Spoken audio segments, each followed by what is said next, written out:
Apple's biggest software event of the year is 10 days away, and somehow, almost everything they were planning to announce has already leaked. Bloomberg published detailed renders, code discovery surfaced internal UI designs, and supply chain sources filled in the rest.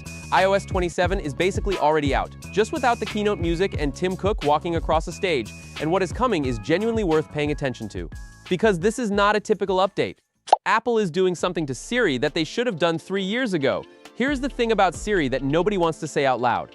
For 15 years, Siri has been the embarrassing member of the family, the one everyone makes excuses for at dinner. Meanwhile, ChatGPT, Google Gemini, and Samsung's Galaxy AI have been lapping it. Apple even settled a $250 million class action lawsuit earlier this month from iPhone users who felt Apple Intelligence never delivered what was promised. That is the context going into WWDC on June 8th. Apple is not coming to show off polish. They are coming to fix a problem. And the fix is bigger than anyone expected, according to Mark Gurman's leaked renders, which published just hours ago and are based on internal Apple sources. iOS 27 is getting a completely rebuilt Siri. Not a new voice, not a slightly smarter response.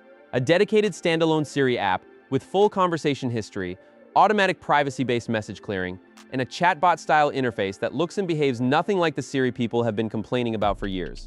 The new design is built around the dynamic island. Swipe down from anywhere in iOS, and a liquid glass-styled search and ask panel drops down from the top of the screen. Rich result cards pop out. Siri expands into a full conversational panel when you need it. And here's the part that changes everything about how this works. A long press on that search bar lets you swap the AI model powering Siri entirely. You could switch from Apple's own model to Google Gemini or ChatGPT right from inside iOS without downloading anything.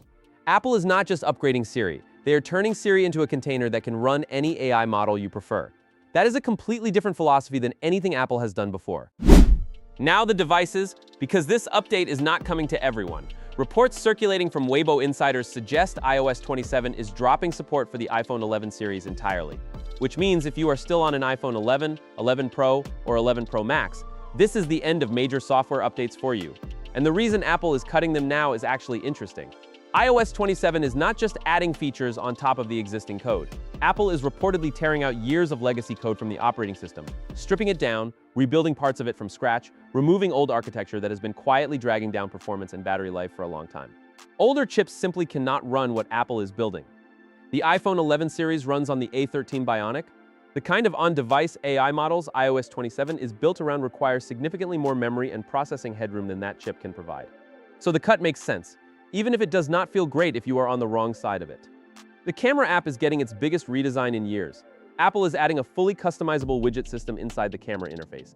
Distinct controls for each shooting mode, manual exposure, manual focus, depth controls, all accessible without leaving the native app. And this matters beyond just the iPhone, because Apple is also developing camera-equipped AirPods and smart glasses, and iOS 27's rebuilt camera interface is reportedly the first step in training users to interact with visual AI before it moves to their ears and their face. The camera update is not just a camera update, it is infrastructure for what comes next.